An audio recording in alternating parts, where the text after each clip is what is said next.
Good afternoon बच्चों।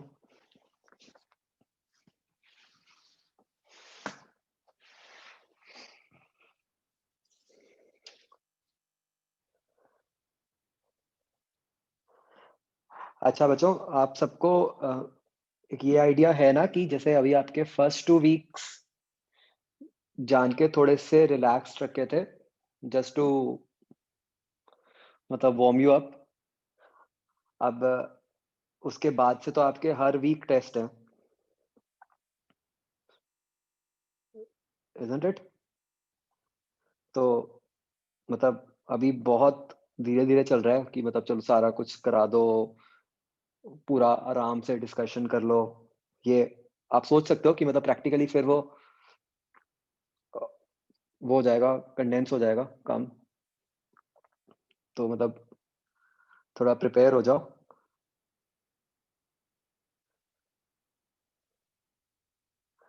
और दूसरी बात बच्चों, थोड़ा सा बाकी तो देखते हैं अभी ये 10th को अगर कोई क्लैरिटी होती है उसके बेसिस पे वील सी अगर कुछ चेंजेस करने हैं। Best case scenario for you is कि अनाउंस हो जाए कि बोर्ड एग्जाम्स ही लेट हैं, which is very very likely. और फिर तो हम इसी प्लान को और थोड़ा सा कंफर्टेबली चला सकते हैं।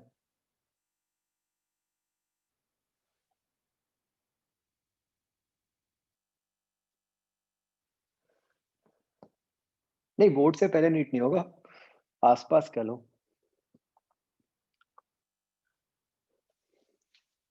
चलो, इसमें बताओ बच्चों। अच्छा वेट, पहले कोई भी आपके थ्योरी रिलेटेड जो डाउट्स हैं वो पूछो मेरे से, वो क्लियर करते हैं हम।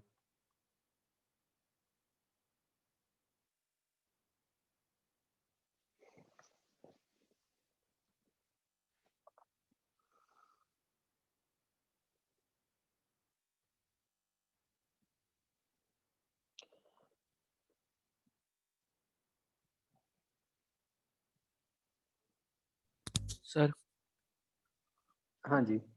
सर जो एक रिलेटिव मोशन में लिफ्ट वाले क्वेश्चन नहीं होते हम्म। सर, कि लिफ्ट में मतलब कि एक मैन खड़ा है सर, उस हाँ बॉल हाँ गिरी, हाँ, बॉल वाले बिल्कुल। सर, वो वाले। ठीक है, मैं बच्चों एक आपको ग्राफ्स का एक ओवरव्यू देता हूँ।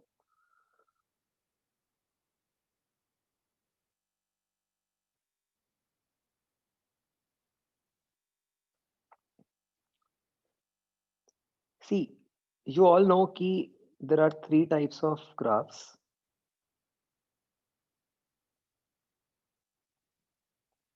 xt or displacement time,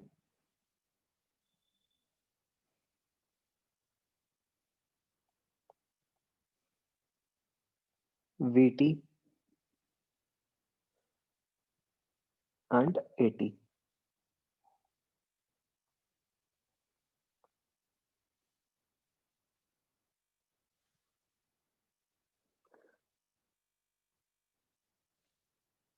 So the thing to be kept in mind is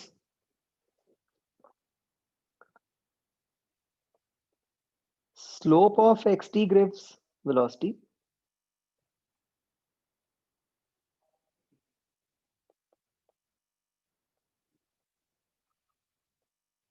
slope of vt gives acceleration, और इसी का उल्टा क्या हो जाता है?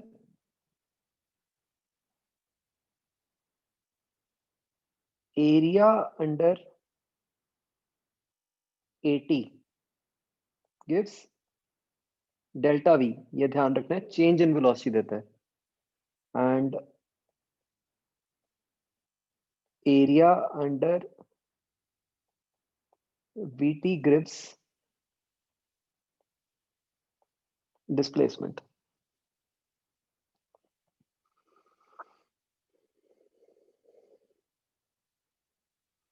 अच्छा, एक और भी आप याद रख सकते हो, इंपॉर्टेंट केस है। Tell me, what does slope of vx graph give?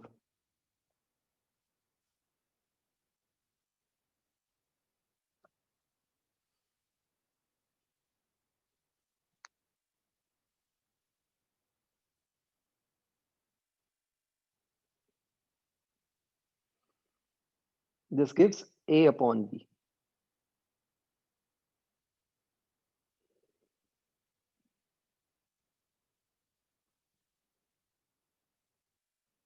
और इसी के करस्पॉन्डिंग याद रखना होता है, what does area under AX graph give?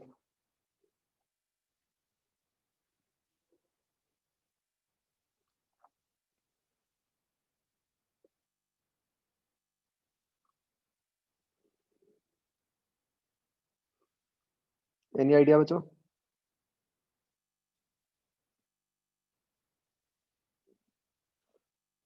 This gives V square minus U square by 2. ये जो बच्चों हमने ऊपर लिखा था ना, वो सेम बात ही है। ये देखो, ये जो पॉइंट लिखा हुआ है,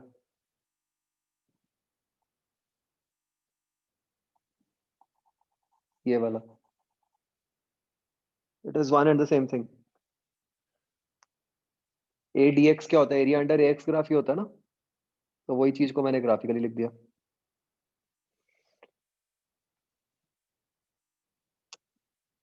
एंड ये लेफ्ट साइड वाला कैसे आया है? Slope of v x graph क्या होता है? Dv by d x.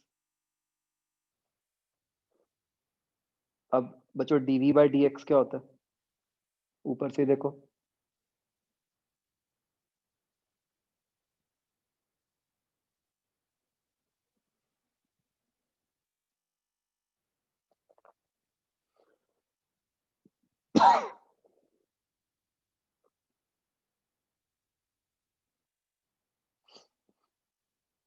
तो आपको वो ये जो रिलेशन होता है आपको पता ही है कि A is equal to d v by d t और V d v by d x, isn't it? तो इधर से देखो d v by d x क्या बन गया? A बाई वी बन गया ना। तो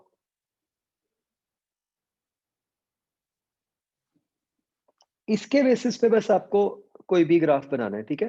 तो बस वो बात थोड़ी सी बस ध्यान में रखनी है। मतलब अब तो स्लोप हमने और बहुत जगह यूज कर लिया है, तो आप कंफर्टेबली किसी भी केस में स्लोप की बात कर पाओगे। तो मतलब जैसे अगर मैं एग्जांपल लूं कि let's say VT graph is like this, है ना? तो एटी ग्राफ कैसा होगा?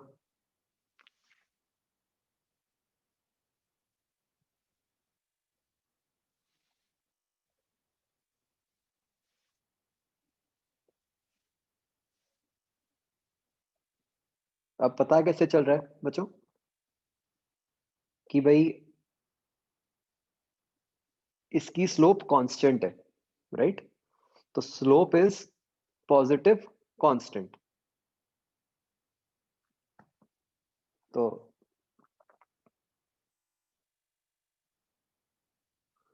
ये ऐसे बन गया, करेक्ट? अब आप एक्स टी ग्राफ कैसे सोचोगे? भाई आप ये देखोगे कि वेलोसिटी की वैल्यू बढ़ रही है ना? इसका मतलब क्या हुआ? सबसे पहले तो इनिशियल वैल्यू क्या है वेलोसिटी की? 0। मतलब वेलोसिटी की initial value x T graph पे क्या डिनोट कर रही है?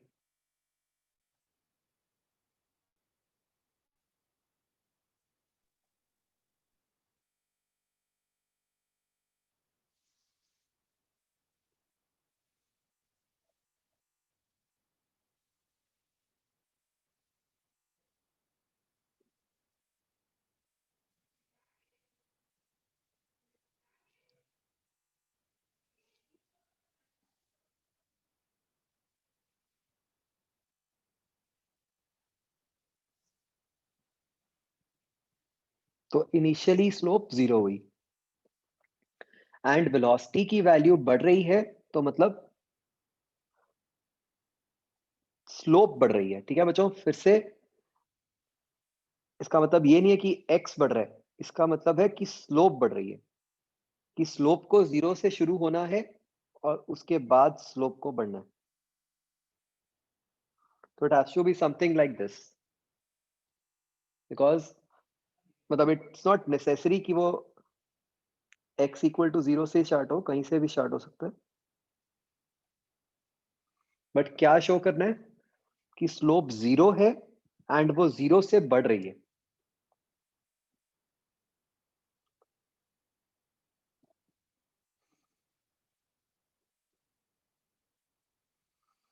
ठीक है, तो प्लीज रिमेंबर, मतलब जो रिलेशन होता है वो रिलेशन स्लोप का होता है। It can not be a straight line. बच्चों बताओ क्यों?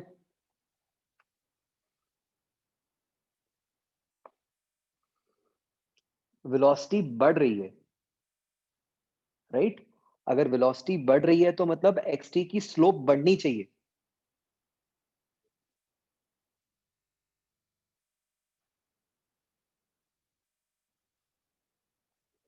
राइट?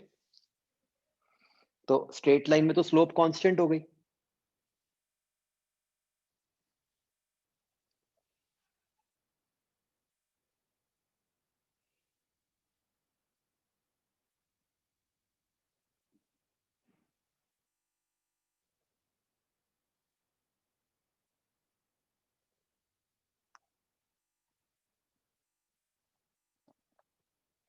बच्चों आप ना,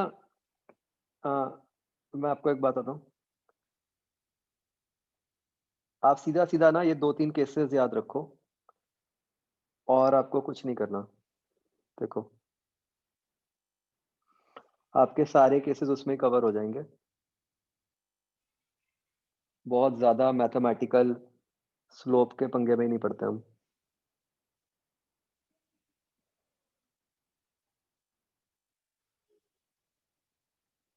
उसमें कंफ्यूज हो गए बेफजूल।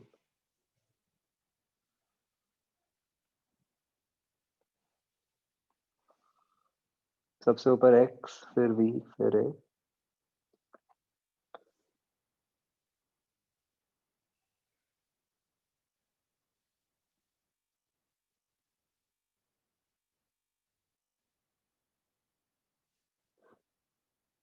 सबसे पहले तो ग्राफ लाइक दिस,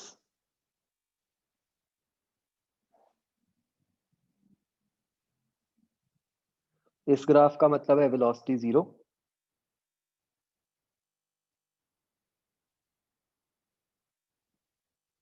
गलत बोला मैंने, वेलोसिटी कांस्टेंट।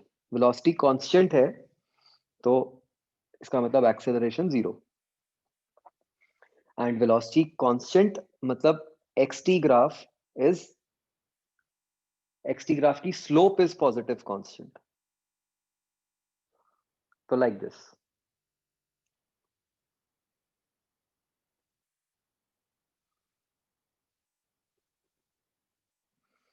ठीक है ना? तो जो क्या होता है ना, हमारी इंट्यूशन ऐसी बनी होती है, हमें ऐसा लगता है फर्स्ट ग्राफ को देख के ना कि बॉडी की स्पीड बढ़ रही है। बताओ क्या हम फर्स्ट ग्राफ के बेसिस पे ये कह सकते हैं कि बॉडी की स्पीड बढ़ रही है?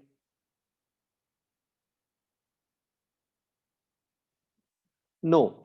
ठीक है, xt graph just because x बढ़ रहा है that does not mean speed बढ़ रही है। आपको xt ग्राफ से स्पीड का कैसे पता चलेगा? उसकी स्लोप देख के। ठीक है,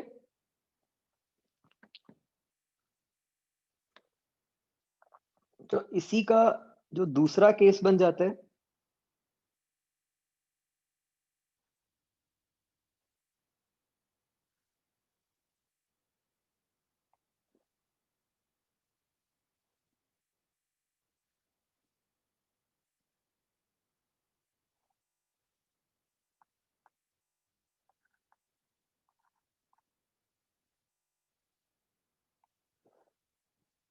वो है अगर वेलोसिटी इज नेगेटिव कांस्टेंट। तो अगर वेलोसिटी कांस्टेंट है तो इसका मतलब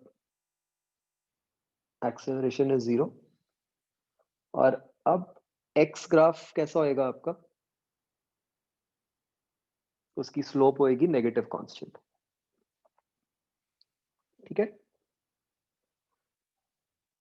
तो बच्चों वो ग्राफ हो कहीं भी सकता था।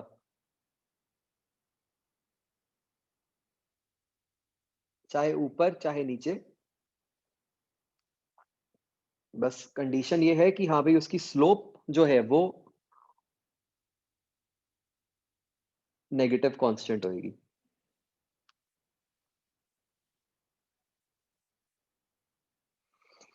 क्या ये समझ आता है बच्चों?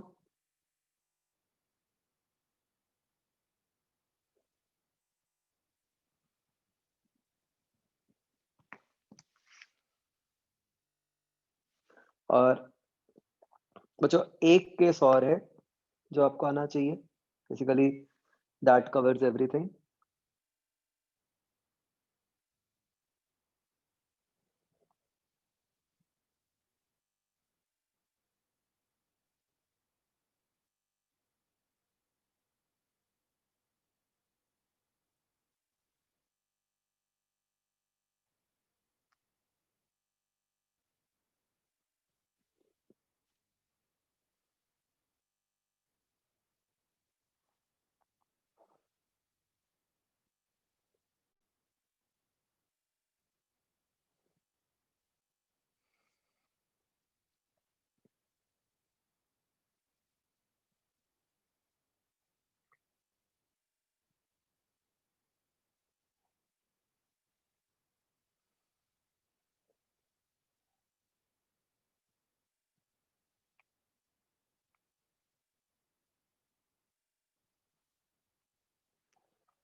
तो अगर आपकी एक्सेलरेशन पॉजिटिव कांस्टेंट है तो आपकी वेलोसिटी का ग्राफ की स्लोप पॉजिटिव कांस्टेंट होगी। ठीक है। और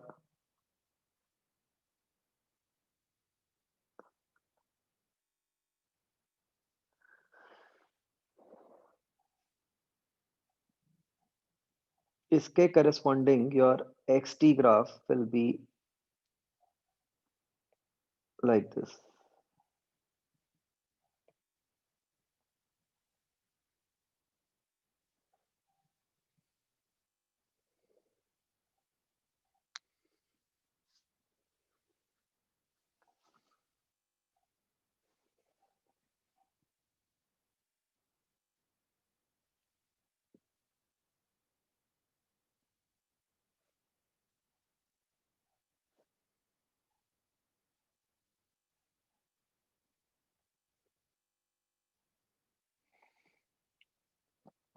और मतलब यही एक्सेलरेशन का दूसरा केस हो गया कि अगर एक्सेलरेशन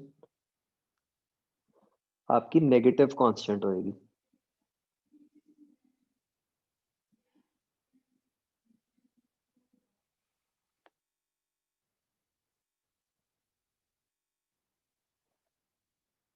तो then your velocity graph has to be somewhat like this.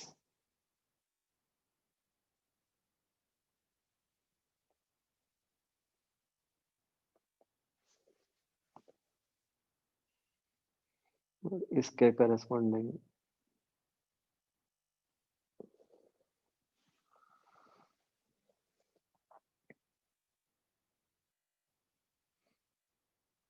बताओ बच्चों ये जो चौथा केस मैंने बताया ये किसको करस्पॉन्ड कर रहा है?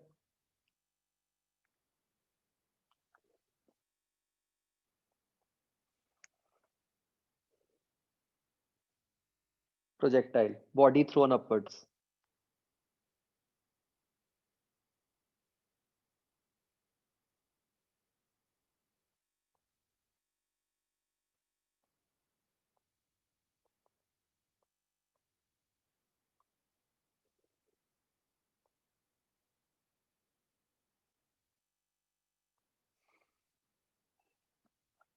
तो आप देखो वेलोसिटी को क्या हो रहा है, पहले कम हुई फिर जीरो होके फिर नेगेटिव में बढ़ रही है। तो जब हम बॉडी को ऊपर फेंकते हैं तब भी तो ऐसे ही होता है। हाँ?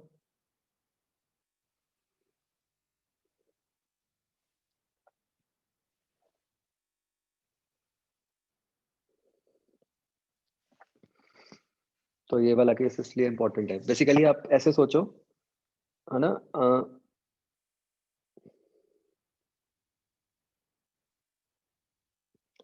कि ये जो दो केसेस हैं, ये किसके करेस्पॉन्डिंग है? एक्सेलरेशन जीरो,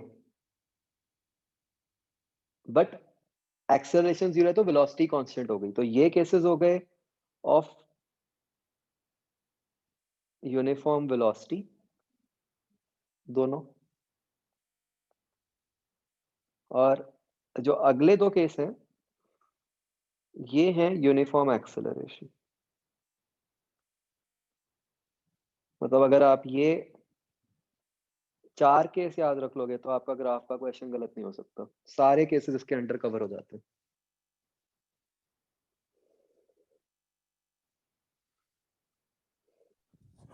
सर एक बार थर्ड वाला केस समझा दो। थर्ड में हमने क्या दिखाया है कि वेलोसिटी नेगेटिव से पॉजिटिव हो रही है, राइट? तो यस सर। तो इस केस में जो एक्स टी ग्राफ होगा, उसकी स्लोप को क्या होगा? उसकी स्लोप नेगेटिव से पॉजिटिव होनी चाहिए। तो आप देखो, पहले स्लोप नेगेटिव है, नेगेटिव से स्लोप जीरो हुई, फिर जीरो से पॉजिटिव हो गई।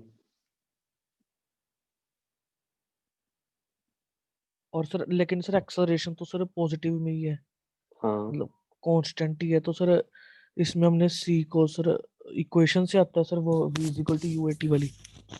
क्या चीज? कि हाँ देखो, एक्सेलरेशन पॉजिटिव है, उससे आपको सिर्फ ये पता चल रहा है कि वेलोसिटी की स्लोप पॉजिटिव है, हाँ जी सर। राइट?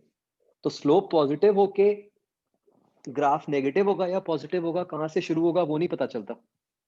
तो वो तो डिपेंड करेगा सिचुएशन पे। वो सी पे डिपेंड करेगा कि क्या हाँ होती है। हाँ, इसलिए मैंने जनरल बना दिया। हाँ ओके सर। हाँ।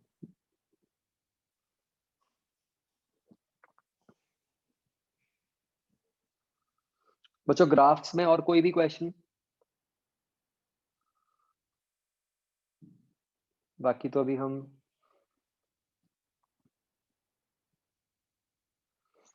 जब क्वेश्चंस करेंगे तो उसमें रिव्यू हो जाएंगे। Excuse me sir. Sir yes. अगर हमें एक्स टी ग्राफ गिवन है तो हम वी एक्स ग्राफ किस बेसिस पर बनाएंगे? एक्स टी के बेसिस पे वी एक्स, वो क्वेश्चन पे ही डिपेंड करेगा। मतलब वो तो फिर थोड़ा हिट एंड ट्रायल से ही बनाना पड़ता है कि जैसे अगर एक्स टी गिवन है तो उससे हम देख लेंगे कि क्या हो रहा है, कि वेलोसिटी कांस्टेंट है या वेलोसिटी बढ़ रही है। तो ओके उसके बेसिस पे हम देखेंगे कि ऑप्शंस में कैसे है। Okay sir. मतलब उसका जनरल केस नहीं बना सकते, मतलब वो वैसे कॉम्प्लेक्स हो जाएगा। Okay sir, thank you sir. हाँ हाँ, थ्योरी में पूछो जो भी डाउट है। सर अगर कहीं जीरो एक्सेलरेशन लिखा हुआ है तो सर उसका मतलब कि मतलब वो ये हम कर सकते हैं कंसिडर उसमें कि वो के जीरो मैग्नीट्यूड हो, वो वाला केस भी हो सकता है, जीरो एक्सेलरेशन लिखा हो जाए। नहीं, मैं समझा नहीं, फिर बोलो। सर अगर कहीं जीरो एक्सेल सर अगर जैसे वेलोसिटी चेंज करी हमने सर, तो सर मतलब उसकी अगर सिर्फ नहीं सर, ठीक है सर, हो गया, समझ आ गया। सर अगर जीरो एक्सेलरेशन लिखा है तो फिर वो मतलब उसका कुछ भी नहीं ना तो हुआ जीरो फिर। ही हो गई ना। हाँ, वो तो ठीक है। मतलब है ही नहीं। और सर एक वो nth सेकंड का मतलब जो होता है उसके अंदर सर वो मतलब वो LT-1 क्यों आता है सर उसका यूनिट? एक्चुअली उसमें क्या होता है कि it is multiplied with 1 second. Actually हमें ये नहीं कहना चाहिए कि उसका जो ये फॉर्मूला होता है ना बच्चों, जब हम लिखते हैं s n is equal to, चलो एक भैया बता ही दो मुझे बच्चों, जब हम ये फॉर्मूला लिखते हैं a/2, ये 11th का आपका स्टैंडर्ड क्वेश्चन है। मतलब ये जो रिजल्ट है, ये डायमेंशनली सही है या गलत है?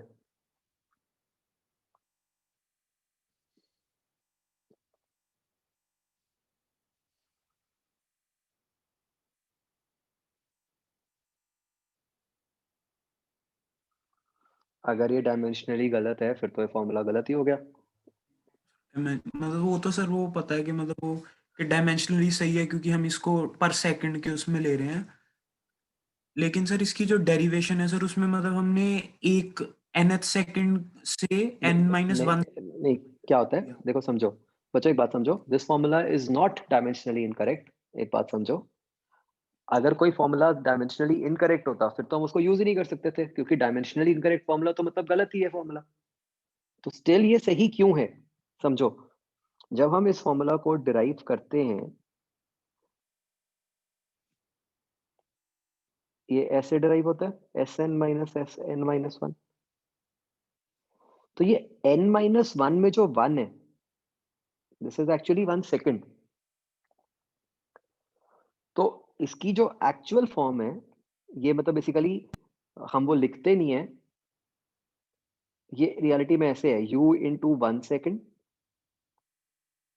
Plus a/2 into 2n-1। ये भी 1 सेकेंड से मल्टीप्लाइड है, मतलब अगर आप ये डेरिवेशन करके देखोगे तो आपका 1 सेकेंड से मल्टीप्लाई हुआ है सारा कुछ। तो राइट हैंड साइड की भी, हम क्या होता है कि हम ऑब्वियसली सेकेंड तो लिखते ही नहीं है, तो हमें देखने में ऐसा लगता है कि वो u ही है। तो वो डायमेंशन u की नहीं है, वो डायमेंशन डिस्प्लेसमेंट की ही है।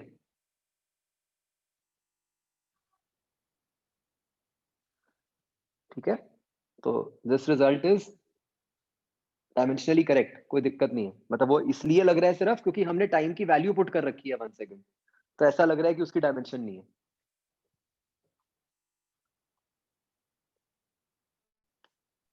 और सर एक और है सर, उसमें मॉड्यूल में ना सर एक क्वेश्चन एग्जांपल है सर, उसमें ये जैसे सिंपल स्टैंडर्ड क्वेश्चन है कि सर वो मल्टी के बिल्डिंग से ऊपर मारा है और वो नीचे बॉल आ गई, तो सर उस टाइम इसमें how long will it be before the ball hits the ground, hmm, उसमें तो फिर हम वो ऊपर जाने वाला टाइम भी देखेंगे ना सर। आप ये क्वेश्चन कह रहे हो?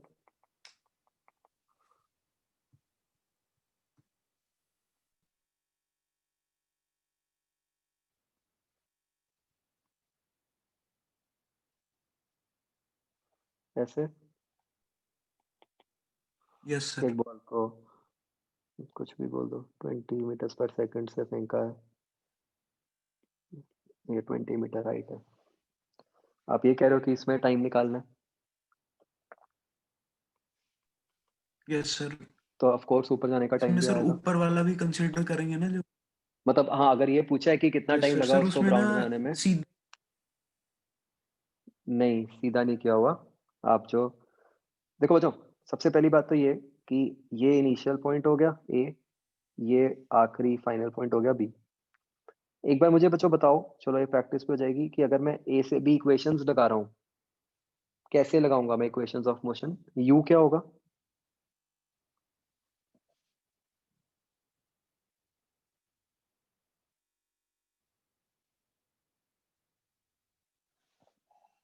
लिखो भाई, फटाफट लिखो सारे, यू क्या होगा?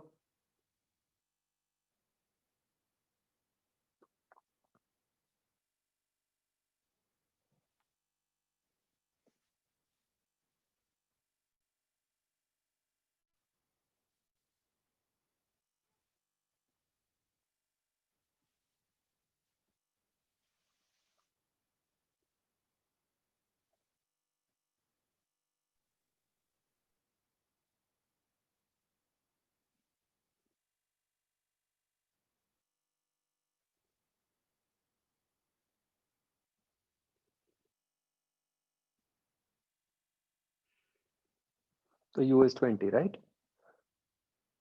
What is a for the standard case?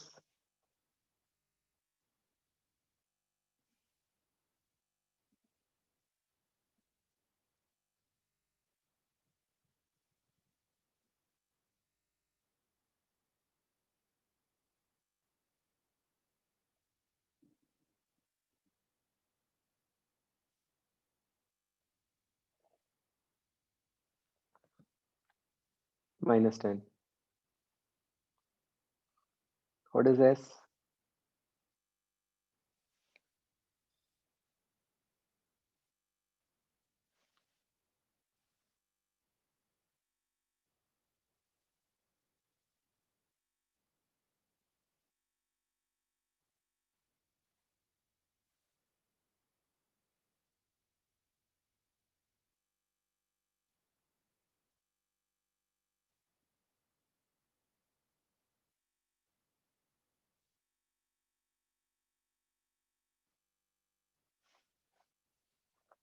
बस यही ध्यान रखना है बच्चों, डिस्प्लेसमेंट इज -20। सी मैंने आपको कल भी एक बात बोली थी, हम एस जो होता है वो डिस्प्लेसमेंट होती है। ए से बी डिस्प्लेसमेंट क्या है बच्चों?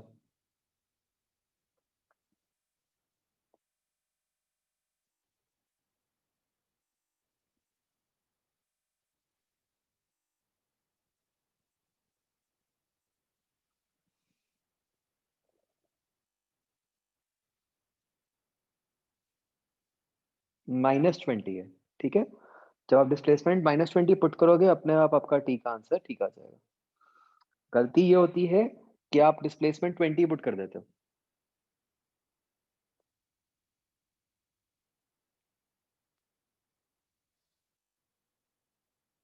समझ आया बच्चों?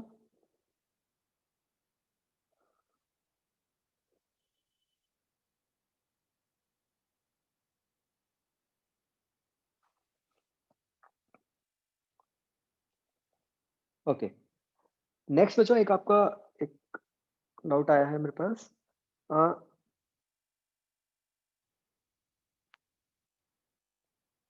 ट्रेजेक्ट्री का क्या मतलब होता है बच्चों?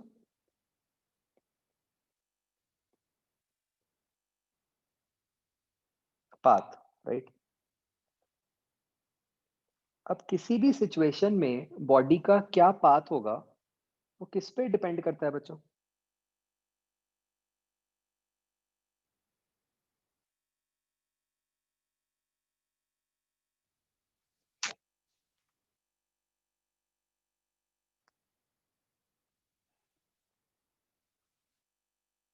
किन क्वांटिटीज पे डिपेंड करता है वो path?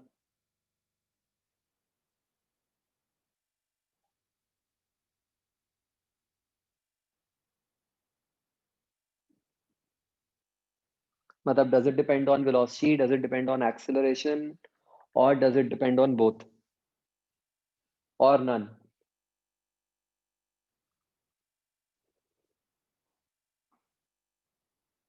So it depends on both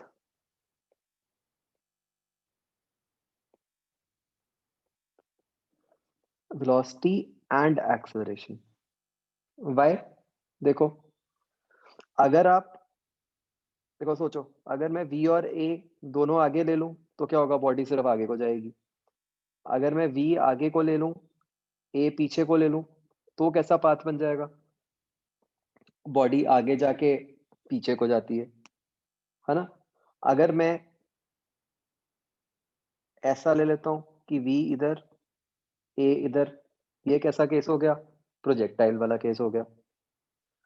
अगर मैं ऐसा केस ले लूं कि v हमेशा a के परपेंडिकुलर हो जाए, तो ये सर्कुलर वाला केस हो गया,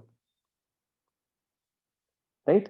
तो बॉडी क्या पाथ बनाएगी, ये उसकी वेलोसिटी और एक्सेलरेशन दोनों पे डिपेंड करता है।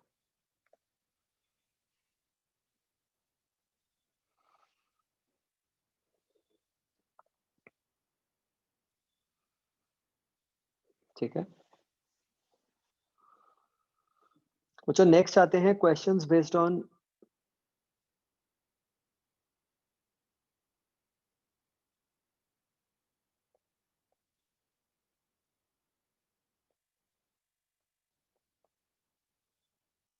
रिलेटिव वेलोसिटी, जिसमें एक केस होता है लिफ्ट वाला, जिसमें कुछ ऐसा दिया होता है आपको कि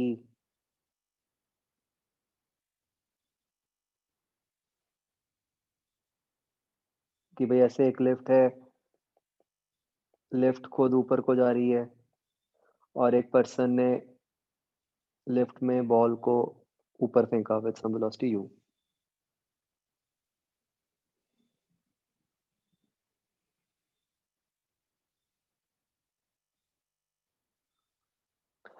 ये ऊपर वाले केस में बच्चों, मतलब नेचर ऑफ पाथ जो है वो तो, मतलब उसको पोजीशन से तो कोई फर्क नहीं पड़ेगा ना। मतलब प्रोजेक्टाइल तो प्रोजेक्टाइल ही होगा, चाहे कहीं से भी शुरू हो।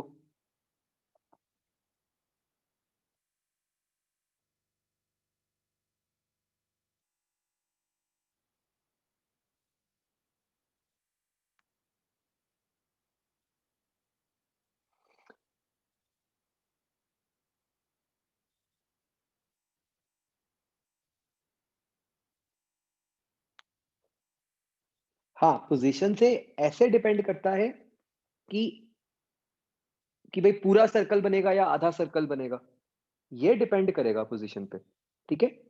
बट नेचर चेंज नहीं होएगी, ठीक है? तो मतलब अगर तुम्हें ये क्वेश्चन आता है कि क्या ट्रेजेक्टरी डिपेंड करती है, तो यस, ट्रेजेक्टरी करेगी, क्योंकि ट्रेजेक्टरी तो मैथमेटिकल इक्वेशन है, तो इस इक्वेशन में तो पोजीशन भी आ जाएगी, राइट? बट अगर हमें कहा जाता है शेप, जो जनरल शेप है, वो पोजीशन पे नहीं डिपेंड करेगी। मतलब जिस केस में स्ट्रेट लाइन बनना है, वो स्ट्रेट लाइन ही बनेगा, चाहे वो कहीं से भी शुरू करे।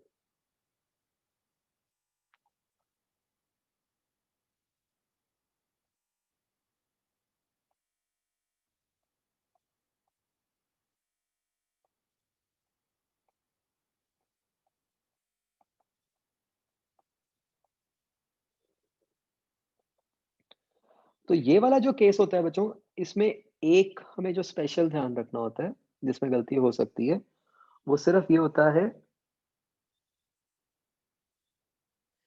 कि जो बॉडी की एक्सेलरेशन है,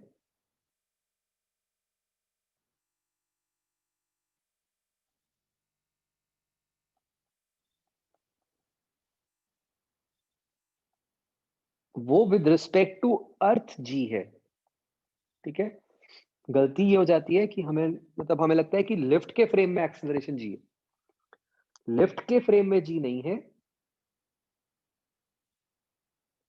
with respect to ball, sorry, with respect to earth उसकी एक्सेलरेशन जी है। तो अगर हमें acceleration of ball with respect to lift निकालनी होगी,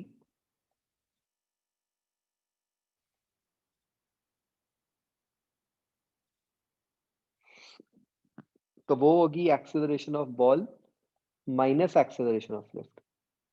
तो एक्सेलरेशन ऑफ बॉल तो माइनस जी होगी, माइनस एक्सेलरेशन ऑफ लिफ्ट।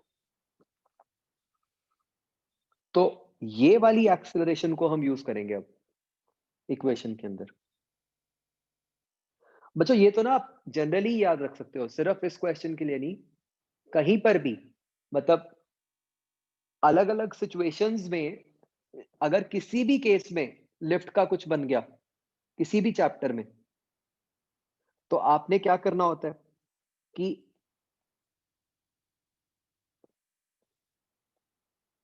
मतलब फॉर एनी चैप्टर,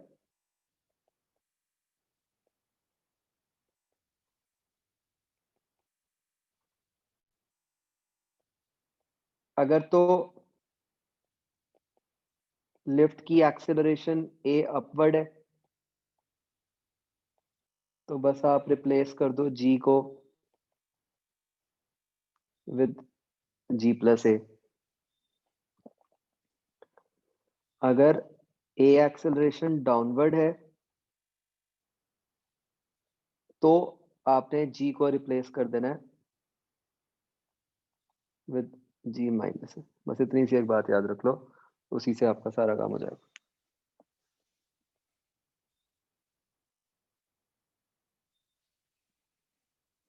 सर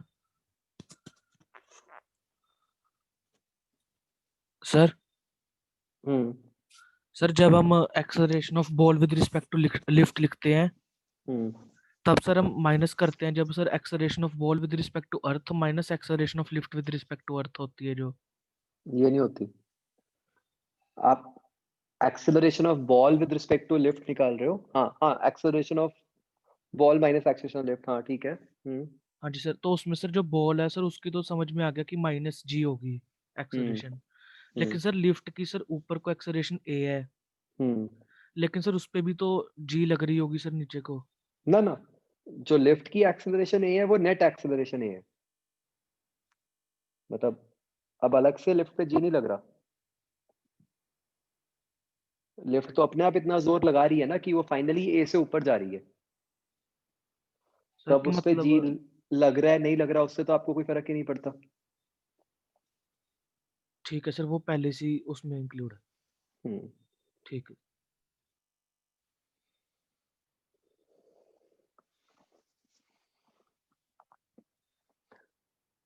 फिर जो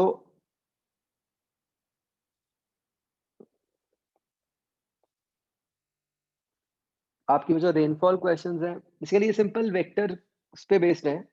मतलब आपको बस इसमें बस एक बात का ध्यान रखना होता है कि जब आपको कहा जा रहा है कि मैन को किधर को रेन आती दिख रही है,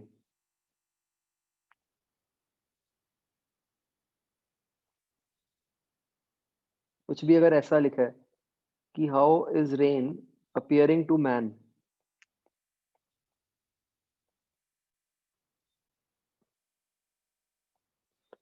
it simply means कि you need to find velocity of rain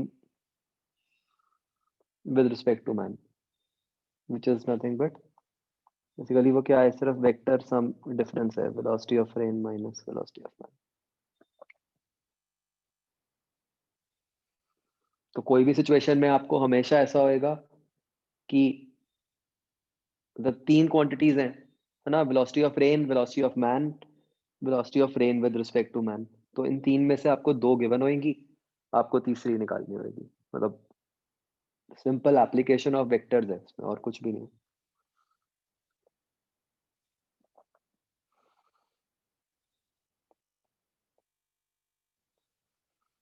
ये river questions especially for Ishan,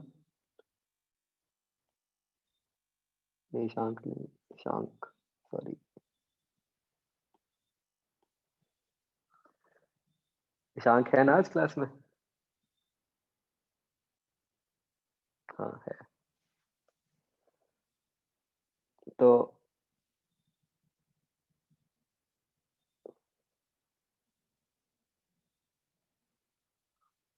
इनमें क्या होगा,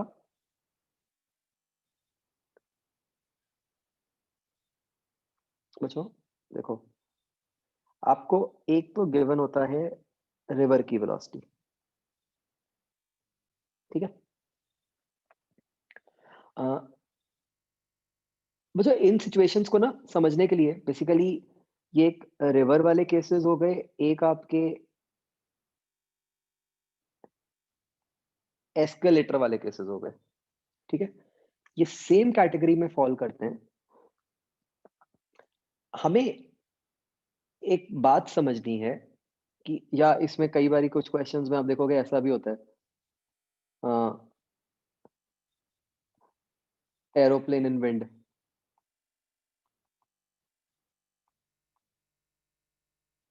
ठीक है। इनका एक फंडामेंटल कंसेप्ट समझते हैं बच्चों, इसको बहुत ध्यान से समझो।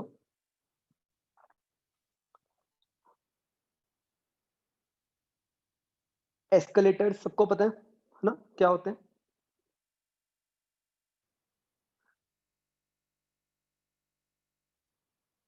तो बच्चों विजुलाइज करो, मतलब आपने जनरली देखा होगा कि जहां एस्केलेटर्स होते हैं उन्हीं के आसपास अपनी नॉर्मल सीढ़ियां भी होती हैं, है ना। तो मतलब मैं अगर सिंपल लैंग्वेज में बात करूं तो एस्केलेटर्स और सीढ़ियों में क्या फर्क होता है कि ये एस्केलेटर्स खुद से ऊपर जा रहे हैं, इसके स्टेप्स, सीढ़ियों में आप उसके ऊपर चढ़ते हो, करेक्ट। नॉर्मली हम एस्केलेटर के ऊपर जाके खड़े हो गए लेट से, ठीक है। तो एस्केलेटर हमें ऊपर लेके जा रहा है, तो उस केस में हम बच्चों किसकी स्पीड से ऊपर जा रहे हैं? जा तो हम रहे हैं ऊपर, लेकिन वो स्पीड कौन सी है जिससे हम ऊपर जा रहे हैं? वो एस्केलेटर वाली स्पीड है। क्या इसमें कोई डाउट है?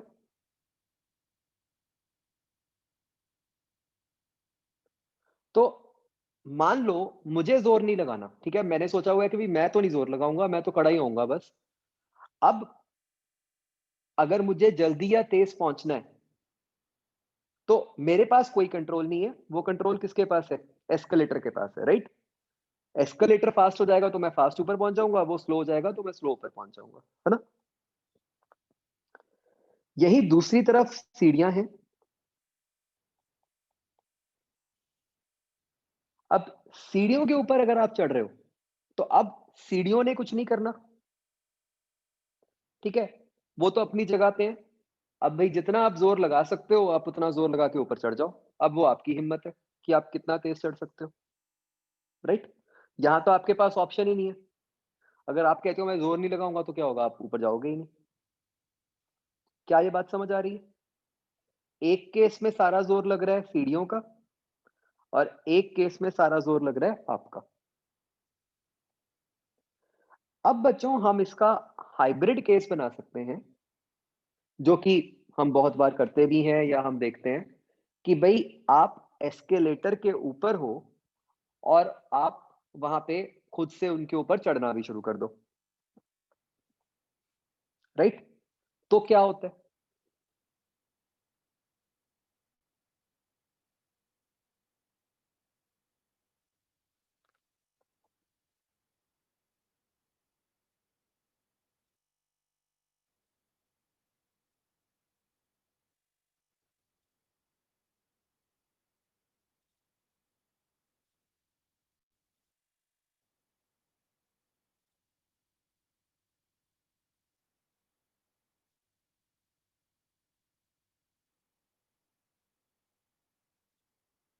अब आपकी डबल स्पीड हो गई है ना। अब आप क्या कर रहे हो, आपकी स्पीड एक तरह से आपकी जो खुद की थी वो तो हो ही गई, साथ ही साथ आपको जो एस्केलेटर की स्पीड थी वो भी मिल गई, राइट। तो इन अ हाइब्रिड केस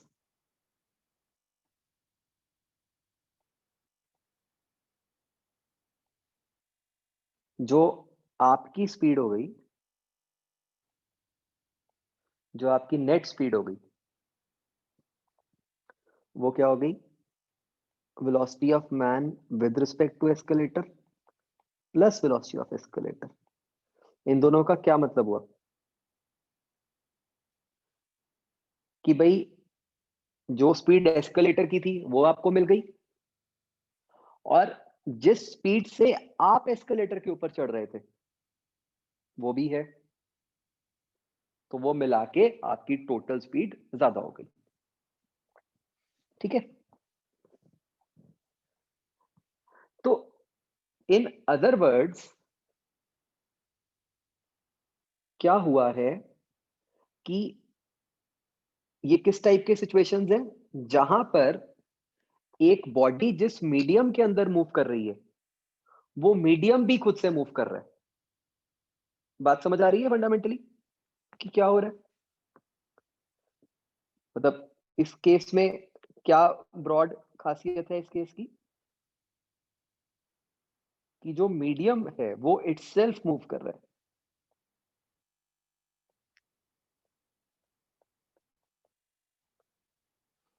ठीक है, तो यहां पे दो तरीके की स्पीड्स इन्वॉल्व हो जाती हैं, एक स्पीड उस मीडियम की और एक स्पीड आपकी। तो वही चीज अगर हम रिवर के ऊपर अप्लाई करें तो क्या हो गया कि भाई एक तो रिवर की स्पीड है, तो अगर आप सिर्फ किसी तरह रिवर में जाके बस बैठ जाओ, मतलब ऐसे सोचो कि रिवर के ऊपर कोई लकड़ी का फट्टा है, आप उसके ऊपर बैठ गए, आप कुछ नहीं कर रहे, तो क्या होगा, आप तो रिवर की स्पीड से मूव करोगे है ना, जहां भी रिवर जाएगी। अब अगर आप उसमें स्विम करोगे तो अब आपकी स्पीड पे अब डबल इफेक्ट है, एक तो जिस स्पीड से आप स्विम कर रहे थे और एक जो रिवर की स्पीड है, ठीक है। तो डिपेंडिंग अपॉन कि आप किस डायरेक्शन में जा रहे थे उसके हिसाब से आपकी स्पीड चेंज हो जाएगी। तो जैसे हम इसमें जो स्टैंडर्ड केस मानते हैं वो ये मान लेते हैं कि लेट्स से ईशांक ने स्विम करना शुरू किया इस तरफ v at an angle theta, ठीक है। तो बताओ बच्चों किस केस में यही स्पीड रह जाएगी? भाई अगर तो रिवर रुकी हुई होती, ठीक है, तो ईशांक ऐसे स्विम कर रहा है, ईशांक स्विमिंग आती है आपको?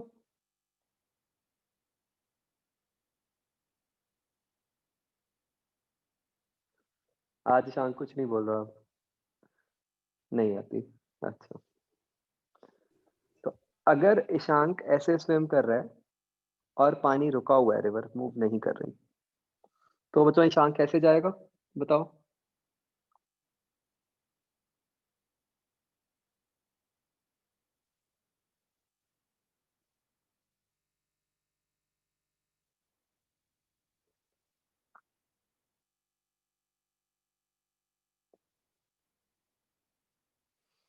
ठीक है ना? बट जब रिवर मूव कर रही है तो क्या हो जाएगा? तो हमारी स्पीड में रिवर वाली स्पीड भी ऐड हो जाएगी u।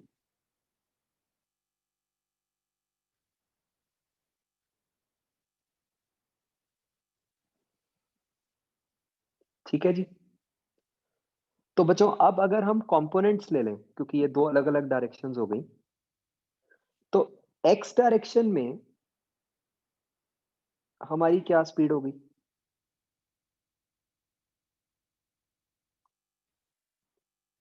टोटल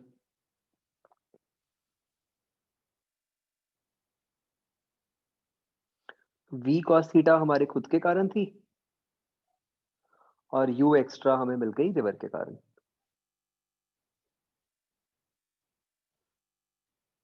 y डायरेक्शन में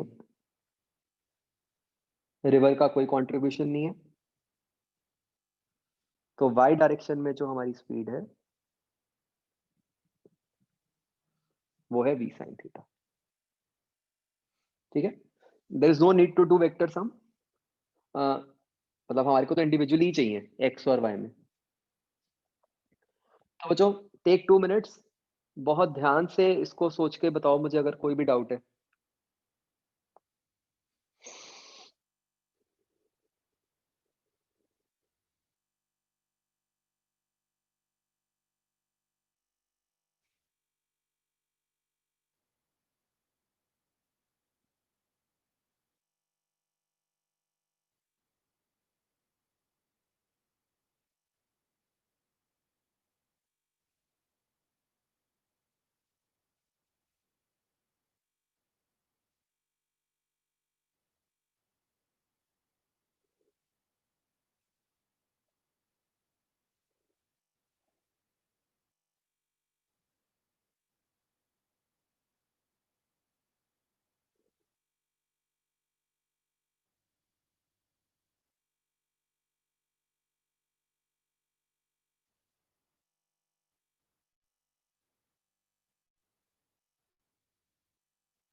ठीक है जी।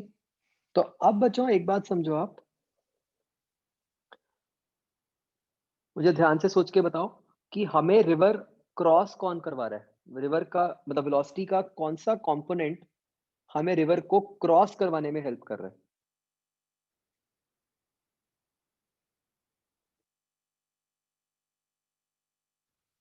v sin theta, right? तो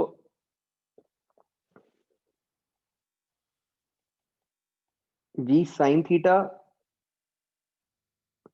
से हम रिवर क्रॉस कर रहे हैं,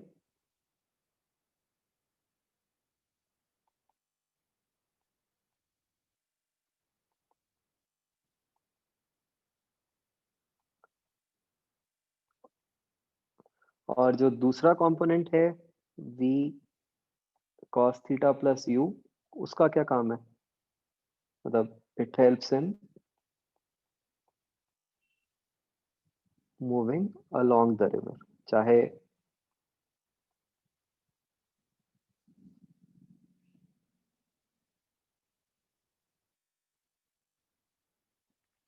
हम मतलब चाहते हैं कि नहीं चाहते, बट ये कंपोनेंट हमें आगे ले जाएगा। तो बच्चों मान लो हमें रिवर की विड्थ गिवन है d,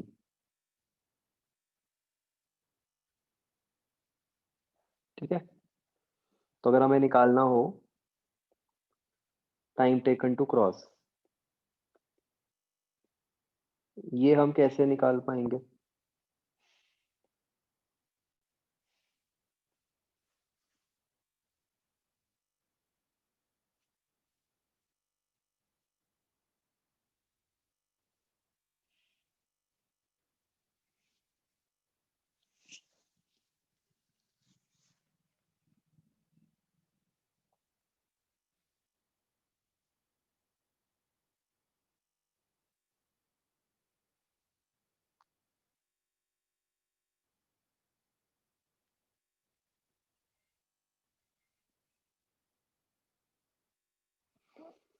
तो वो क्या हो जाएगा, डी अपॉन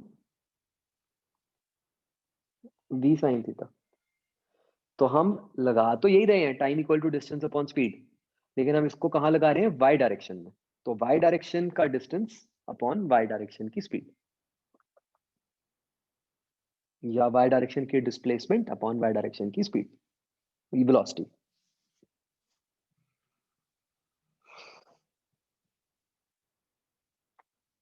ठीक है, तो क्लियरली ये जो टाइम है ये मिनिमम कब होगा?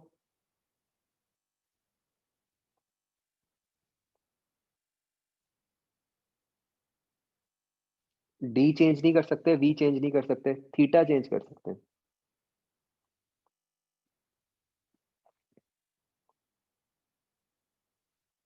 ठीक है,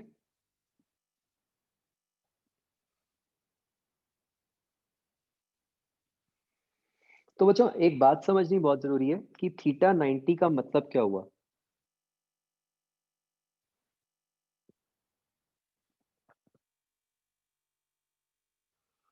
थीटा 90 का मतलब ये है कि जो स्विमर है वो अपने हिसाब से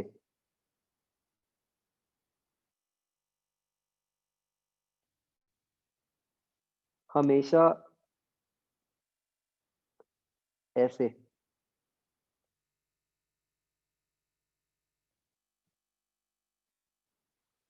रिवर के फ्लो के परपेंडिकुलर मूव कर रहा है। इट डज नॉट मीन कि स्विमर सीधा ऊपर पहुंच गया,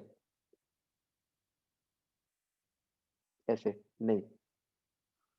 इसका मतलब है कि स्विमर अपने हिसाब से रिवर के परपेंडिकुलर जाने की कोशिश कर रहा है, वो अपना पूरा जोर रिवर के परपेंडिकुलर जाने में लगा रहा है।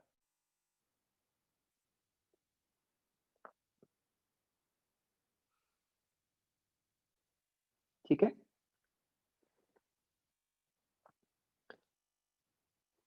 इसी का बच्चों एक और केस होता है, जैसे एक तो हुआ कि उसको टाइम मिनिमम लगे, एक होता है कि जब उसका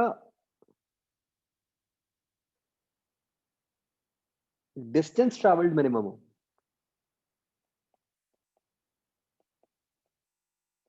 या फिर हम ये कहें कि वो डायरेक्टली ऑपोजिट पॉइंट पे पहुंच गया।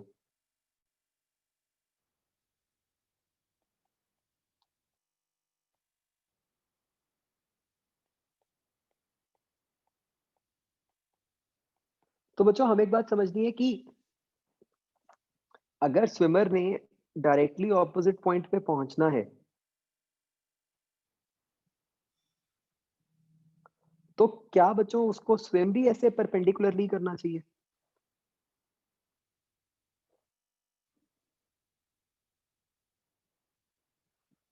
नहीं, राइट। क्योंकि अगर वो अपनी तरफ से भी परपेंडिकुलर जाने की कोशिश ही करेगा तो रिवर तो उसको कुछ आगे ले ही जाएगी, तो थोड़ा तो आगे चला ही जाएगा। तो उसको क्या करना पड़ेगा, उसको अपनी तरफ से थोड़ा ऐसे पीछे की तरफ एम करना पड़ेगा,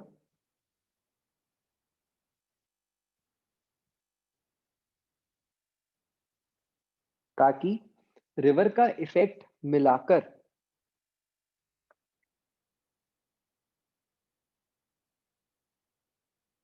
वो ऊपर को जा सके।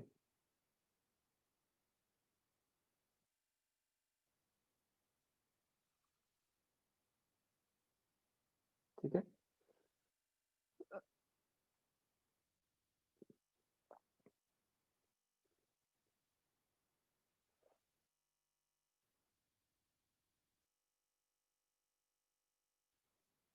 तो बच्चों इस केस में ना मैं जान के एंगल ये वाला बना रहा हूँ, क्योंकि हम अक्यूट एंगल्स के साथ ही काम करना चाहते हैं, और इस केस में हमें पता ही है कि ऐसा होगा।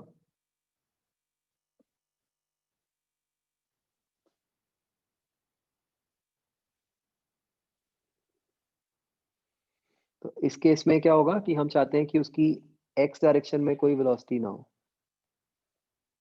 तो ये कब होगा? अगर u cos थीटा और v कैंसिल हो जाएंगे। तो बच्चों एक बहुत ध्यान रखना है कि मतलब इस केस में जो एंगल है वो, मतलब मैंने रिवर के साथ दिखाया है। कई बार क्वेश्चन में वो परपेंडिकुलर के साथ पूछ लेते हैं, तो आप सीधा थीटा आंसर मत कर देना, 90 माइनस थीटा होना चाहिए। या अगर वो कहते हैं कि एंगल विद रिवर फ्लो, मतलब v के साथ क्या एंगल है, फिर आप समझ सकते हो कि आपको जो एंगल बताना है वो ये ऑब्ट्यूस वाला एंगल बताना होगा फिर इन दैट केस, राइट?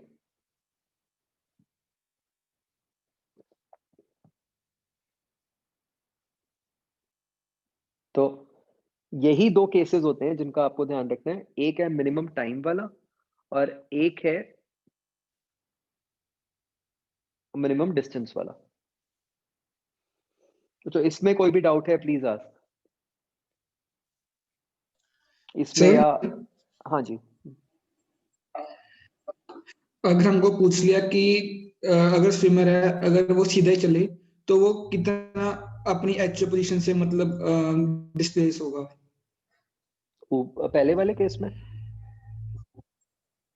जो भी अपने ऊपर लिखा है ना कि मतलब डिस्टेंस मिनिमम की जो ऊपर डायग्राम बनाई है, हाँ तो वही उसमें वाला। शिफ्ट आया वो कैसे निकालेंगे हम? हाँ जी। देखो किसी भी केस में अगर आपको ड्रिफ्ट निकालना है, तो ड्रिफ्ट क्या है?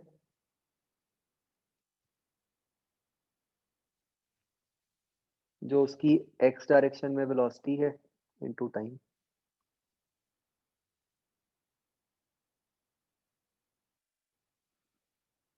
ठीक है, तो इस केस में जो उसकी एक्स डायरेक्शन में वेलोसिटी होएगी वो सिर्फ u ही होएगी, रिवर मतलब v होएगी रिवर वाली वेलोसिटी, तो वो v इनटू टाइम हो जाएगा। अगर किसी केस में कुछ और है तो वो फिर उससे हो जाएगा। ड्रिफ्ट तो नहीं, ड्रिफ्ट तो सीधा इस केस में तो v इंटू टी हो जाएगा, क्योंकि एक्स डायरेक्शन में है ही वो वेलोसिटी।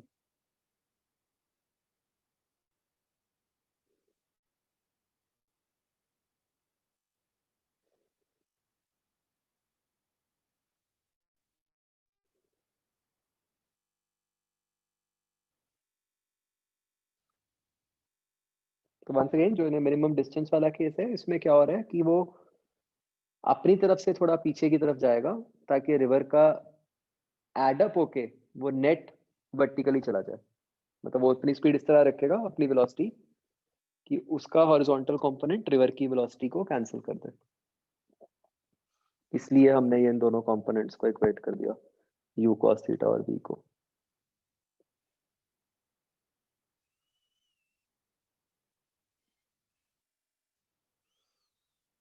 ओके चलो इसमें बताओ बच्चों।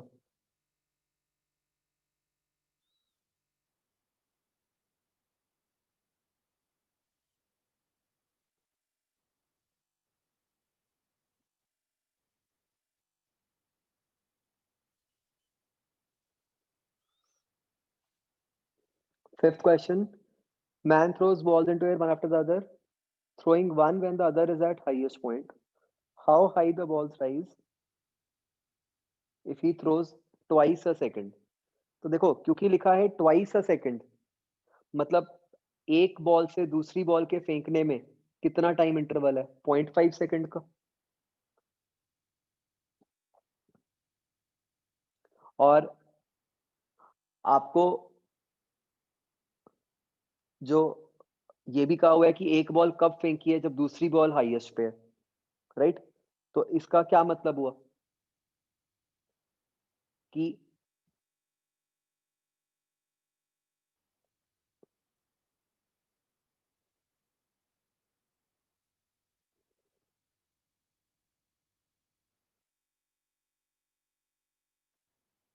कि एक बॉल को ऊपर जाने में कितना टाइम लगा?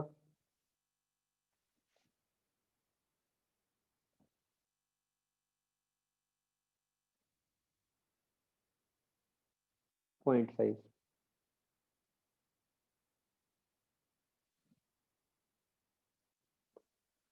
तो बस आपको ये निकालना है कि 0.5 में एक बॉल कितना ऊपर जाती है, कि मतलब जो बॉल का ऊपर जाने का टाइम है वो 0.5 है, मतलब कि ऊपर जाने का टाइम होता क्या है, h/g। तो h/g इज 0.5, तो h आपका 0.5g हो गया। मैं ऑप्शन से देख सकता हूँ कि लिखा हुआ है g10, लेकिन जो वैल्यूज हैं वो g तो 9.8 लेके आ रहा है आंसर, राइट?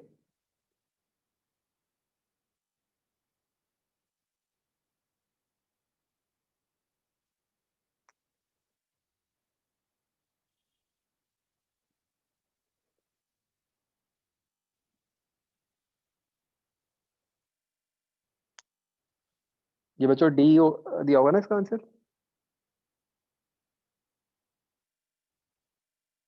या कुछ और है? एक सेकंड, मैंने कुछ गलत कर दिया क्या?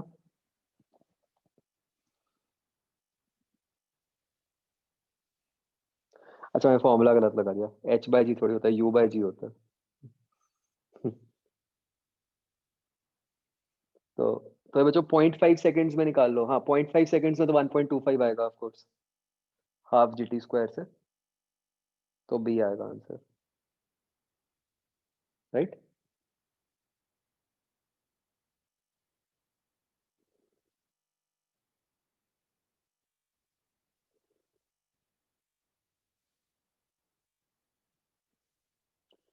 सिक्स क्वेश्चन, अगर एयर रेजिस्टेंस होएगी तो क्या होगा बच्चों कि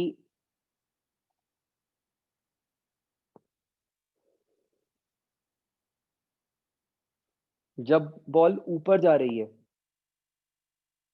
जब वेलोसिटी ऊपर है, तब तो जी भी नीचे है और एयर रेजिस्टेंस भी नीचे को है, और जब बॉल नीचे आ रही है तो जी तो नीचे ही है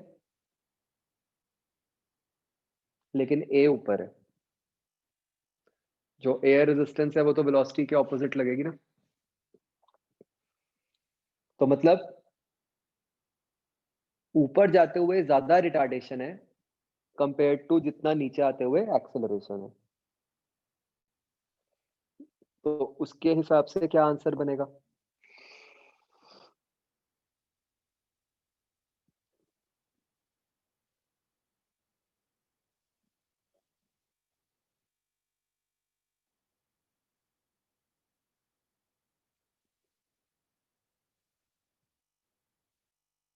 क्या बनेगा बच्चों इसके इसमें आंसर फिर?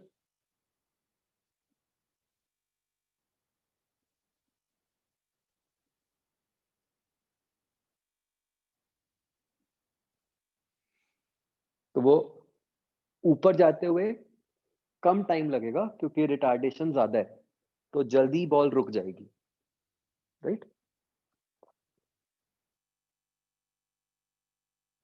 जब तो रिटार्डेशन और एक्सेलरेशन सेम होते हैं तो सेम टाइम लगता है, लेकिन अगर अब रिटार्डेशन ज्यादा है मतलब तो तो कम टाइम लगेगा, है ना?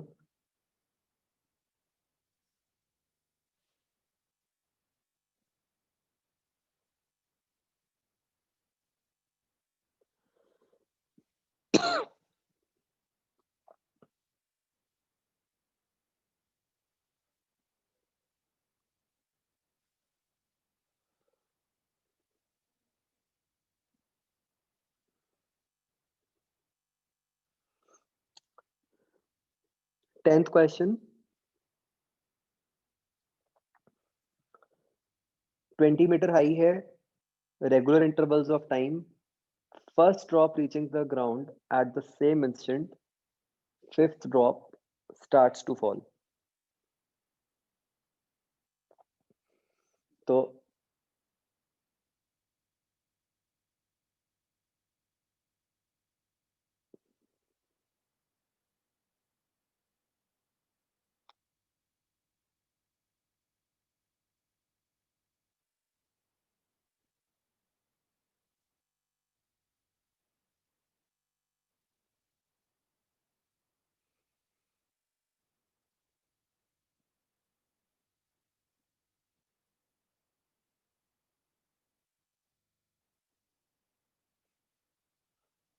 तो बच्चों हम ये निकाल सकते हैं कि फर्स्ट बॉल जो है अगर वो नीचे पहुंच गई तो फर्स्ट बॉल को कितना टाइम लगा है अभी?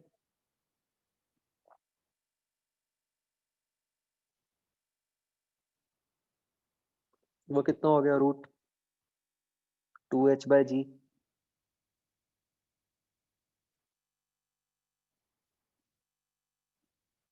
वो हो गया 2 सेकेंड्स। तो बच्चों फर्स्ट बॉल को 2 सेकेंड्स हो गए हैं, अभी फिफ्थ को हम गिरने लगे हैं। रास्ते में 2 3 4 है और आपको ये कहा है कि बॉल्स को रेगुलर इंटरवल्स पे गिरा जा रहा है, करेक्ट?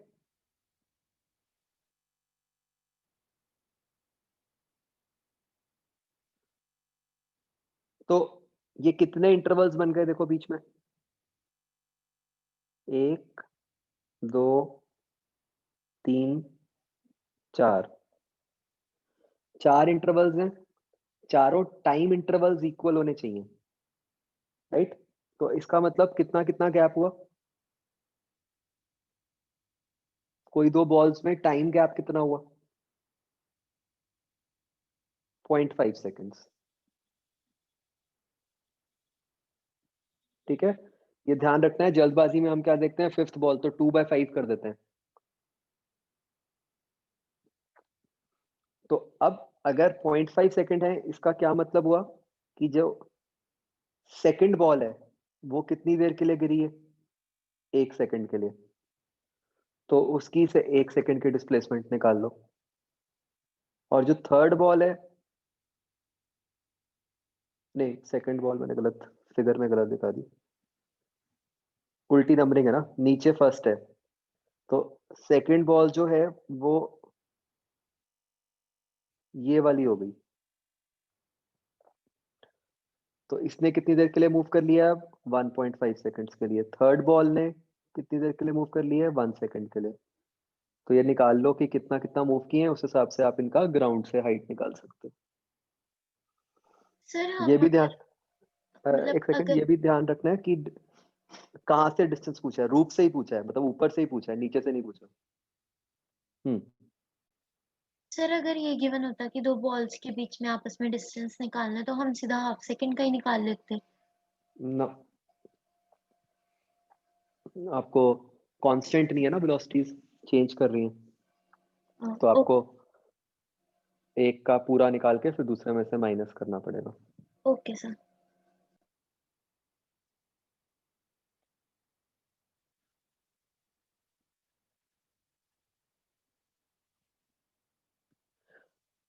12th question. देखो बच्चों, क्वेश्चन की लैंग्वेज ध्यान से समझो। आपको कहा है कि एक पार्टिकल को रेस्ट से ड्रॉप कर दिया। अब आपको कहा है time taken to fall through successive distances of 1 metre. मतलब पहला 1 मीटर ट्रैवल करने में कितना टाइम लगा, अगला 1 मीटर ट्रैवल करने में कितना टाइम लगा, उससे अगला 1 मीटर ट्रैवल करने में कितना टाइम लगा, एंड सो ऑन। तो मतलब जो आप पहला 1 मीटर निकालोगे वो तो क्या हो गया, सीधा आप लिख सकते हो √2h/g, h1 हो गया। जो उससे अगला 1 मीटर है बच्चों, वो कैसे निकलेगा टाइम? वो आपको क्या कहना पड़ेगा कि 2 मीटर ट्रैवल करने में जितना टाइम लगा माइनस जो पहले वाला 1 मीटर था, तो वो क्या बन गया, √2h/g माइनस √2/g। तो ये सबसे पहला टाइम है, ये उससे अगला टाइम है, फिर वो उससे अगला आएगा। तो उसके हिसाब से क्या आंसर बन जाएगा बच्चों? देखो ऑप्शन से ही पता चल गया,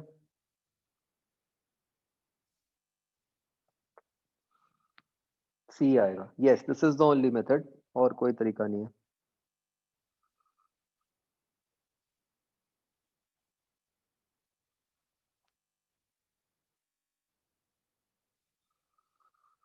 आगे बच्चों।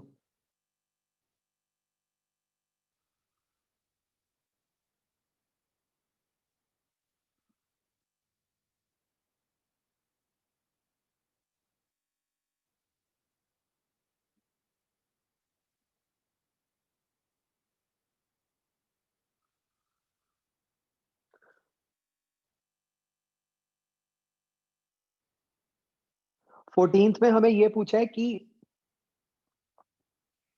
मतलब कितने फैक्टर से उसकी वेलोसिटी चेंज हो गई। मतलब कि जैसे अगर वो उसने हिट किया वेलोसिटी v से और बाद में वो ऊपर जाने लगी है विद वेलोसिटी 0.6 b लेट से, तो आपका आंसर 0.6 हो गया।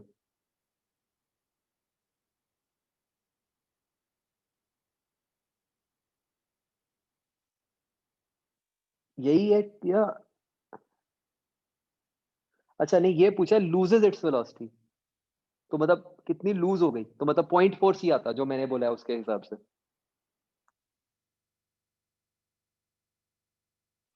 कितना फैक्टर ऑफ वेलोसिटी लूज हो गया, कि भाई अगर मान लो पहले x थी बाद में 0.8x हो गई, तो answer is not 0.8, answer is 0.2 जो लूज हो गया।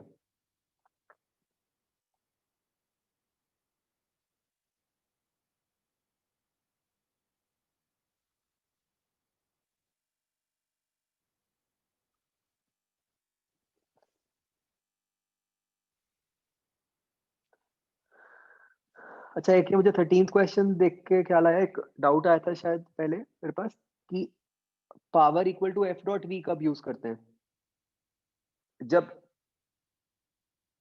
हाँ मतलब कहीं पे भी यूज हो सकता है, बस ये ध्यान रखना है कि उससे जो पावर आती है वो इंस्टेंटेनियस पावर आती है। जैसे इस क्वेश्चन में हम वो यूज करेंगे।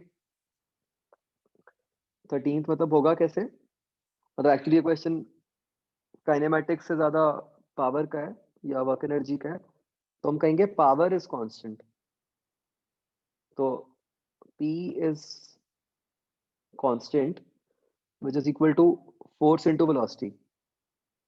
तो फोर्स हो गया mass into acceleration into velocity, तो ये बन गया mv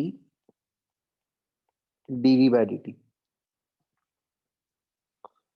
तो इसको अगर आप दूसरी साइड ले जाओगे और इंटीग्रेट करोगे तो आपको दिख रहा है कि v square proportional to t आया, तो v proportional to root t आएगा। यहाँ पे एंगल का चक्कर नहीं पड़ेगा क्योंकि दिया हुआ है स्ट्रेट रोड, तो वो थीटा 0 हो गया।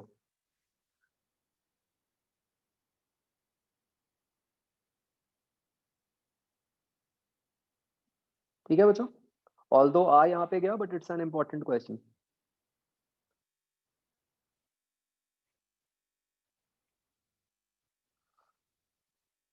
आगे बच्चों।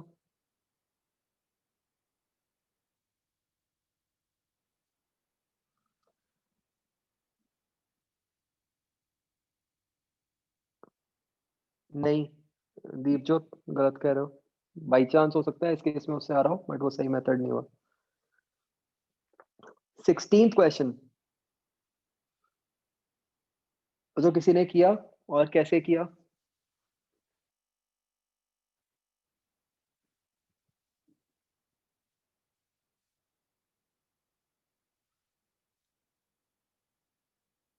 फिर मैं इसका मेथड बताता हूँ, किसी ने किया, I will just want to know कि अगर कोई मेथड अप्लाई कर पाया।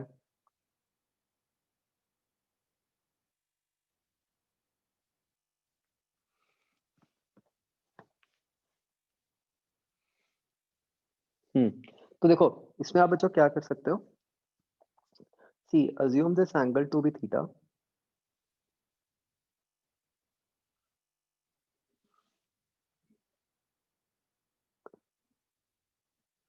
तो बच्चों रॉड की वेलोसिटी तो कांस्टेंट रहेगी ना, मतलब रॉड की लेंथ तो कांस्टेंट रहेगी, रॉड की लेंथ तो चेंज होने से रही। इसका क्या मतलब हुआ कि जो रॉड के अलोंग वेलोसिटी के कंपोनेंट्स हैं, जैसे यहाँ नीचे हो गया रॉड के अलोंग वेलोसिटी का component vx cos theta,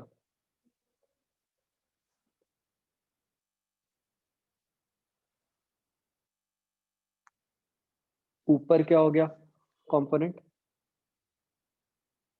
we Y sine theta. तो ये कंपोनेंट्स का इक्वल होना जरूरी है। समझ आता है क्यों बच्चों?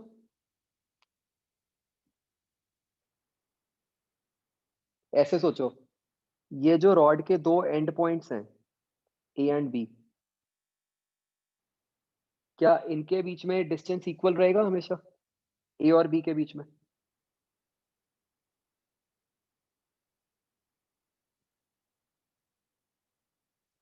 डिस्टेंस कैसे इक्वल रह सकता है?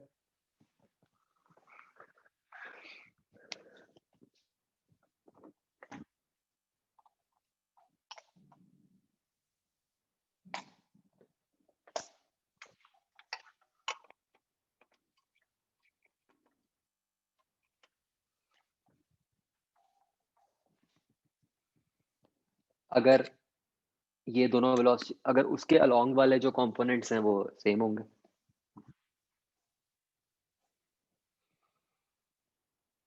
ठीक है ना? तो यहां से आपके पास क्या आ गया, V Y equal to V X cot theta, right? तो इसका मतलब अब जैसे जैसे रॉड आगे जा रही है तो थीटा कम हो रहा है, राइट? तो मतलब कॉट थीटा को क्या हो रहा होगा, बढ़ रहा होगा।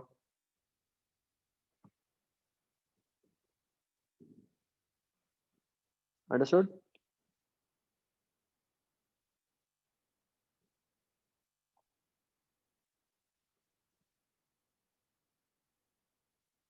बोलो बच्चों, अंडरस्टूड?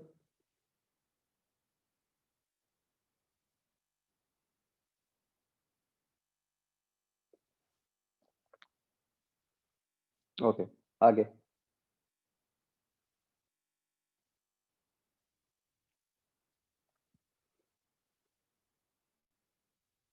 बच्चों दो पॉइंट्स के बीच में डिस्टेंस सेम तभी रहेगा ना अगर उन दो पॉइंट्स की वेलोसिटीज इक्वल होंगी।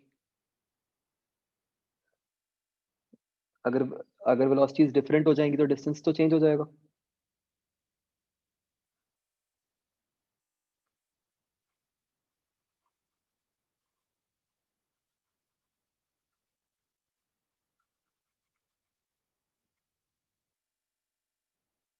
आगे बच्चों,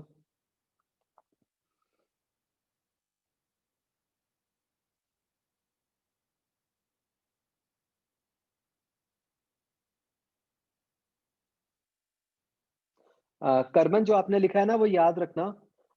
बच्चों एक ना मैंने मैथ्स की क्लास लेनी है आपकी, फिर से थोड़ा सा मैं आपको फिर से रिव्यू करा दूंगा। उसमें कैलकुलस, चेन रूल वगैरह, लॉग, उसमें ही साइन थीटा वगैरह का भी बता दूंगा। तो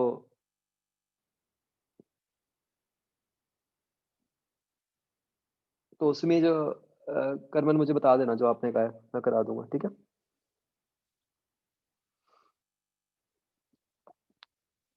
हाँ बच्चों आगे।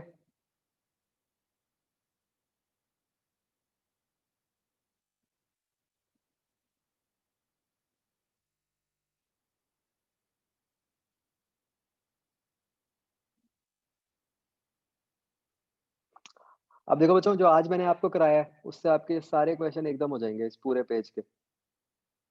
18th देखो, जब 80 ग्राफ पॉजिटिव कांस्टेंट है उसके करस्पॉन्डिंग वीटी ग्राफ कैसा था ऊपर को? तो ऑप्शंस बची ए और सी। अब 80 ग्राफ पहले भी पॉजिटिव कांस्टेंट है, बाद में भी पॉजिटिव कांस्टेंट है, तो बाद में भी ग्राफ ऊपर को ही होगा। तो क्या आंसर आएगा? सी, सीधा, है ना?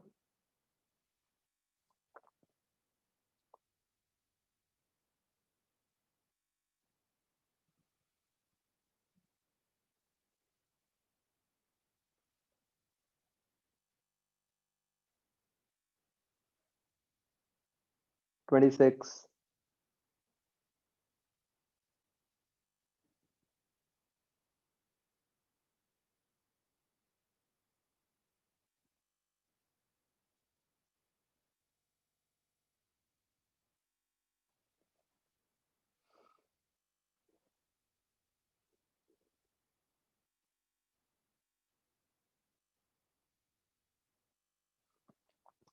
अब जो 26 क्वेश्चन जो है, अगर आप इसको काइनेमैटिक्स से करोगे ना, नहीं होगा कभी भी।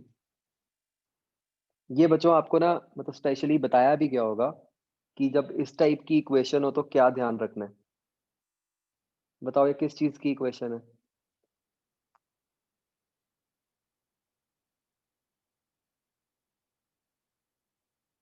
SHM।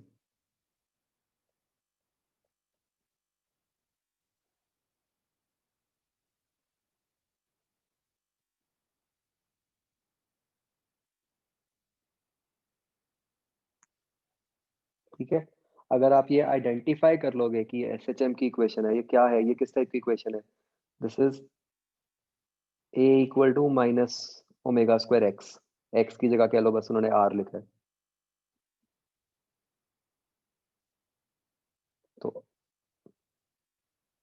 तो डिस्प्लेसमेंट क्या होगी? ये जो x होता है डिस्प्लेसमेंट ही होती है ना, वो क्या होती है? R sin omega t।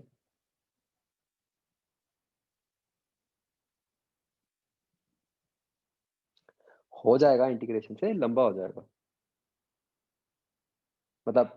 और इसको तो आप इंटीग्रेट कर ही नहीं सकते। अगर आप a equal to minus omega square X को इंटीग्रेट करने लगोगे तो वो नहीं होगा। हाँ, इस एक्सप्रेशन को आप कर सकते हो कि a को dv बाई dt लिख के पहले v निकाल लो, फिर उसको फर्दर इंटीग्रेट कर दो, उससे हो सकता है।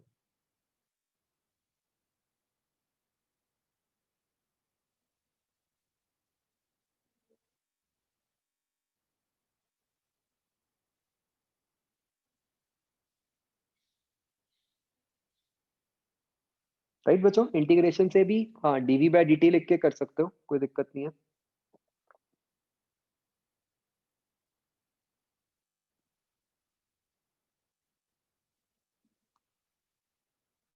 ट्वेंटी फिफ्थ बिल्कुल इसके जैसा हमने किया था यार कल।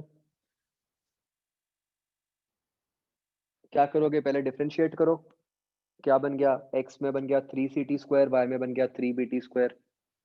अब स्पीड कैसे आएगी, उसका मैग्नीट्यूड वेलोसिटी का।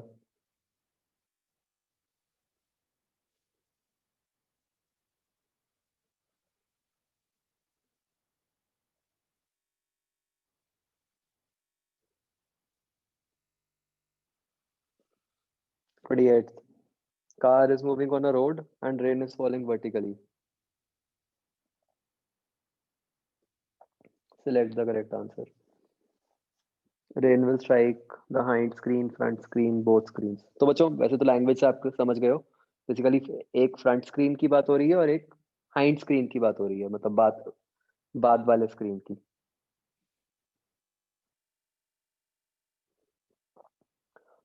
तो बच्चों होगा क्या, मतलब सी अगर कार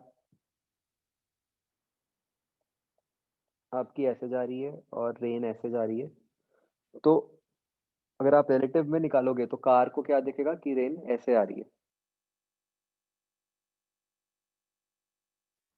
ठीक है, तो वो रेन किसको हिट करेगी, कौन से स्क्रीन को करेगी? फ्रंट को करेगी, राइट।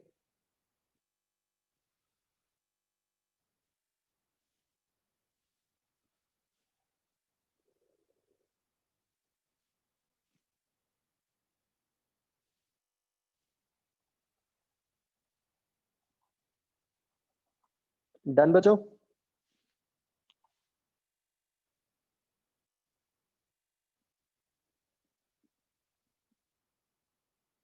चलो,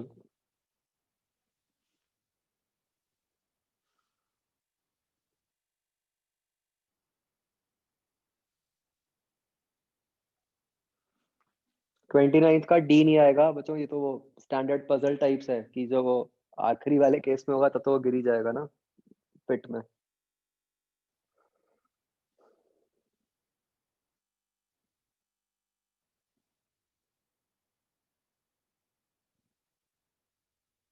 सर 28 का एक बार दोबारा बता दो।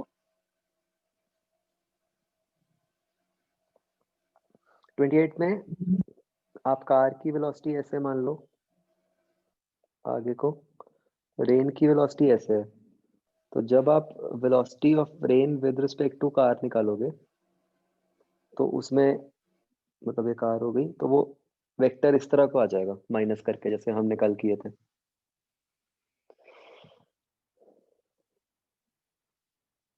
तो इसका मतलब वो क्या हो गया कि रेन कहाँ हिट हो रही है? फ्रंट फ्रंट स्क्रीन पे। स्क्रीन पे। Thank you sir.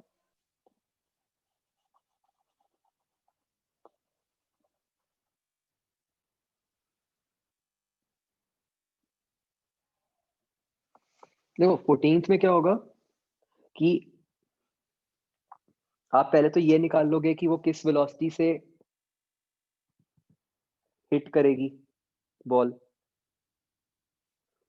वो क्या हो गई, अगर हाइट गिवन है तो वेलोसिटी क्या होती है? √2gh।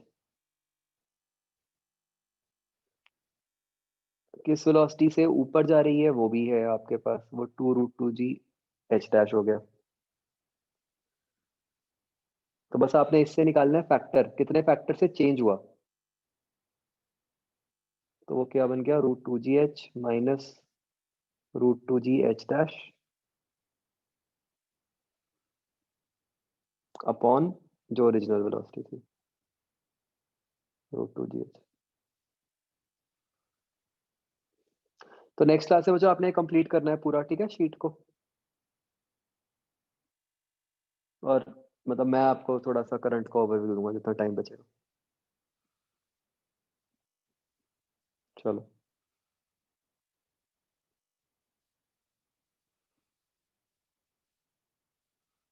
क्या दीपजोत 1 और 2 क्या?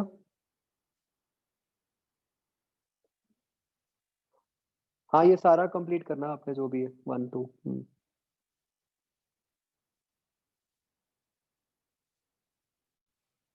बट 2 के क्वेश्चंस थोड़े से टफ हैं, ऑन हायर साइड है, मतलब तभी करना अगर बहुत एक्स्ट्रा इंटरेस्ट है, अदरवाइज 1 भी मोर देन सफिशिएंट है।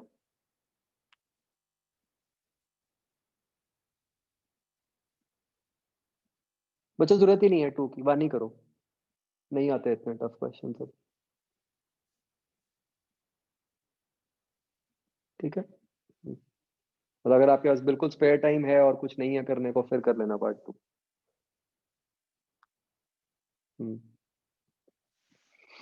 चलो ओके बच्चों, बाय।